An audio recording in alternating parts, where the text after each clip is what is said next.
യോഹന്നാന്റെ സുവിശേഷം 20-ാം അധ്യായം 17-ാം വാക്യം.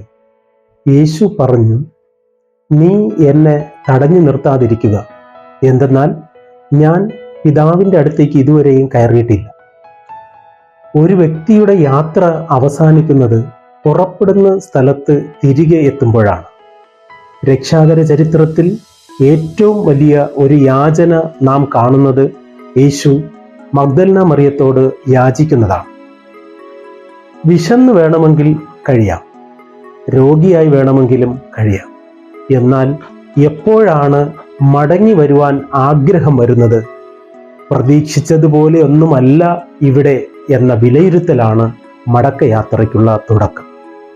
യേശുവിൻ്റെ മടക്കയാത്രയെ പോലും തടസ്സപ്പെടുത്തുന്നതാണ് പ്രാർത്ഥനയുടെ ശക്തി. ആമേൻ.